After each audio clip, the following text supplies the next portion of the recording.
Hey guys, LP here, and I wanted to talk to you a little bit about insulin. Now, stop scrolling, listen to me, this might actually save somebody's life. One of my daughters is insulin dependent, and one of the biggest fears that people that have to actually do insulin injections is that if the power goes out for an extended period of time, they won't have a way to keep their insulin usable, safe. They won't be able to preserve it. And this could be a serious problem in an shtf situation. It could be a serious problem if you're in a hurricane-ridden places where, like North Carolina or Tennessee or Georgia, where things have just been destroyed. And so I've come up with a very quick and easy way to solve this problem. Is it a 100% solution? I don't believe so. It could be, but we're going to go over it, and I want to talk to you guys about it. First and foremost, a little bit of information. Pachow, the magical local prepper clipboard. It's here for everyone. All right, so insulin can be left unrefrigerated for up to 28 days if it's kept at a place between 59 and 86 degrees Fahrenheit. That's interesting. And away from direct heat and light. However, insulin does lose its effectiveness when exposed to extreme temperatures, and the longer it's exposed, the less effective it becomes. This is a problem. So some of the details that we might want to think about are simple. Refrigerate unopened insulin. Unopened insulin can be stored in the refrigerator until its expiration date. So as the power goes out, you want to keep that refrigerator door closed and pay attention. Maybe you get yourself one of those little electric guns. I'll show you later. It tells you what the temperature is inside your fridge. You know, they say keep your refrigerator door closed when the power goes out. Why? So things stay cool. But eventually you'll have to open it. The temperature is going to change, and this is going to be an issue. So what we have to do is have a backup, and I'm going to show that to you here in a second. The next thing is warming up insulation. That would be funny. Insulin before injecting. Injecting cold insulin can be painful, so it's best to let it warm up to room temperature before use. A lot of people don't know this. Now you do. Avoid extreme temperatures. Don't store insulin in the freezer, direct sunlight, or in the glove compartment of a car. Yeah, I don't know why I would do that. But check the expiration date. The expiration date before using, and don't use any insulin beyond its expiration date. It does go bad.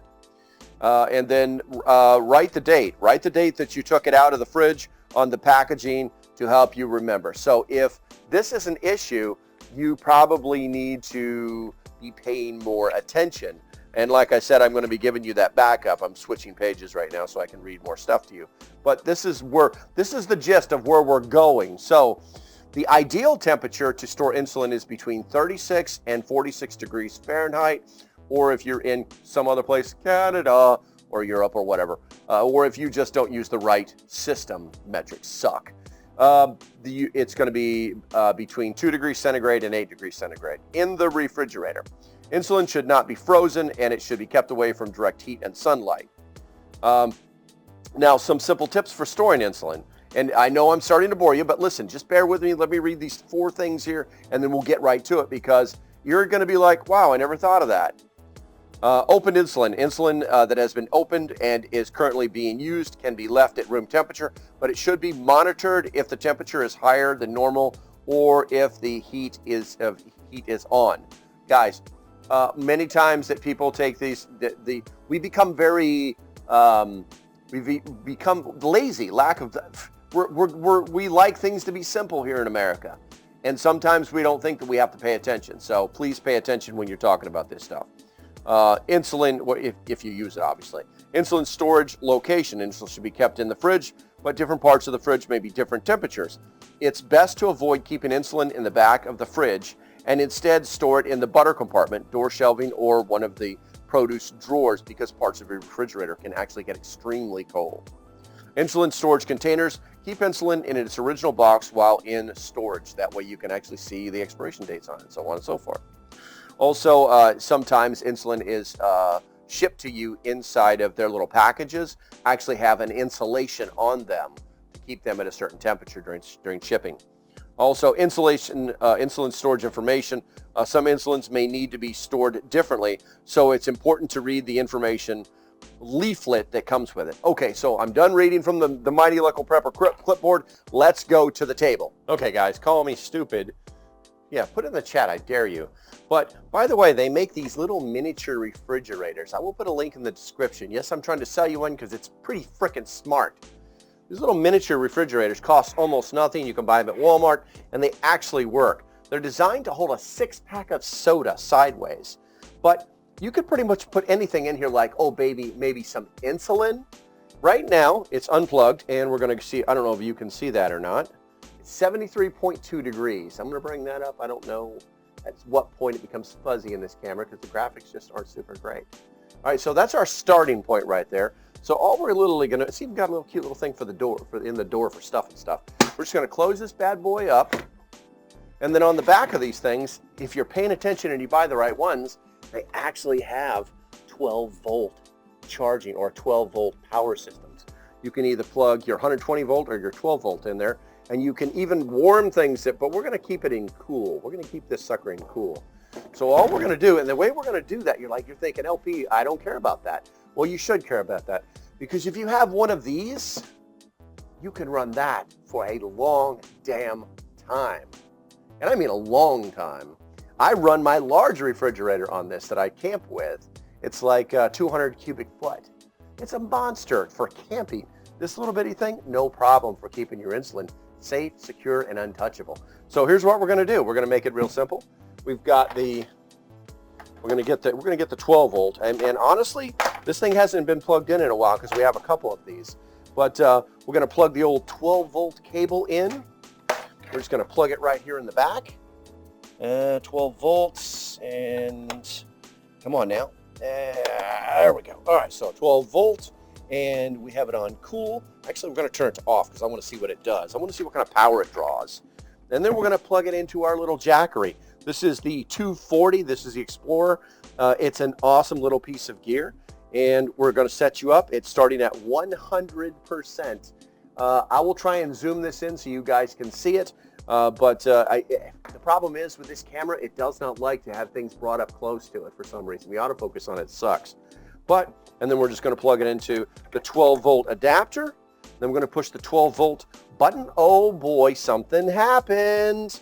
And we're automatically going to start drawing powder. Now, I don't really like the light feature for survival, but I will tell you, it sure as hell lets you know that it's on.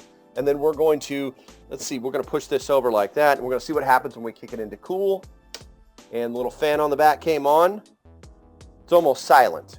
It's almost silent. I can just barely hear it. And as you can see, it's where we at? It's right now it is, what's that say there? 49 watts. It's pulling 49 watts is what it says. So 47 watts. It's already started to slow down. So here's what we're going to do. We're just going to do a time on this, and we're going to see how long this jackery can run this little refrigerator. We're going to check this in about an hour, and we're going to see what it looks like. So let's go ahead and do that. So it's been an hour, and we're currently at 81% left.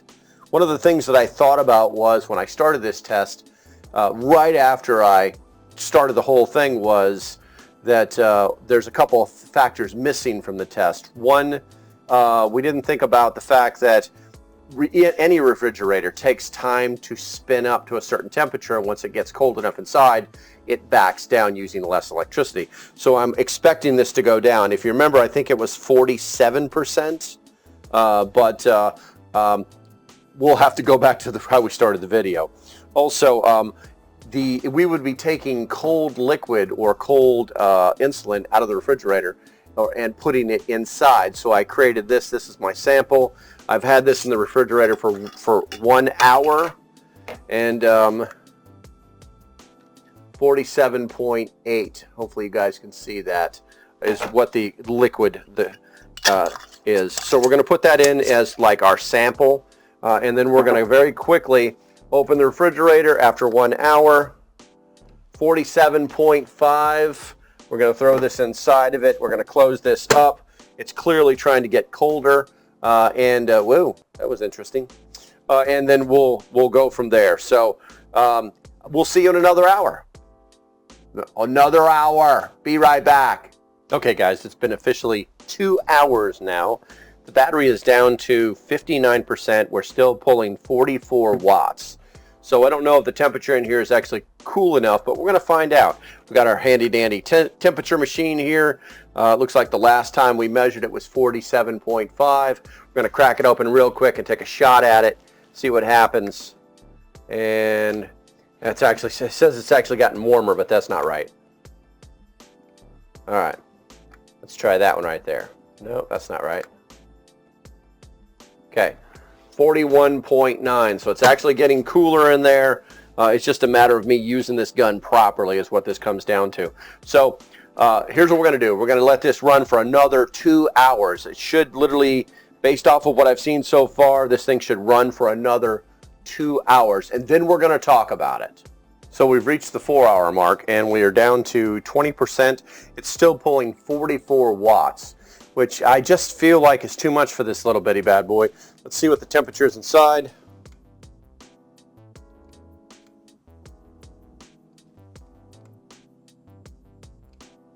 It's actually saying that it's gotten warmer in there. I can feel that it's cold. All right, so 41.9. So it did get a little colder. What's the temperature of the actual contents here? Let's do that.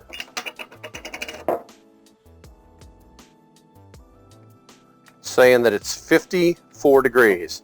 So this may not even be an option. Let's try something different. This, my friends, is the refrigerator that I use to go camping with. And I do have another Jackery that we're going to put, we can set it right there maybe so you can see the numbers, or we can put it here. It doesn't really matter to me. But we're going to hook this bad boy up. We're also going to use 12 volts. And we're going to see how long this thing takes to cool off, because you can actually set the temperature on this and then see how many watts it's actually using. I honestly believe that, I'm plugging it in right now, by the way. I honestly believe that because there's more technology in this refrigerator, that it will use less electricity. There we go. And she's on. And let's see here. We got her on max speed to cool off. Power, you can hear she just fired up. And she's on. Let's go ahead and set system temperature. Set 0 degrees Celsius. We're going to turn that down to 2 degrees Celsius. And I'm going to double check that, but we're going to set that at 2 degrees Celsius. And working mode, we're going to put this at max speed. So it will pull lots of amps. But you know what, I don't think it matters. And then eco, we're going to put it on eco mode. And then that way it'll use less power. And then battery pro voltage. Looks like, yeah, that's good. You can actually set different voltages. We'll just leave it there, set. And then I think that's about it. Then our current temperature is, I'm going to get a better camera and post a little video in the corner here of this little meter so you can see what our starting point is. And I'll put it up here someplace so you guys can see what our starting temperature is. And then here in an hour, we'll just check it and see what happens.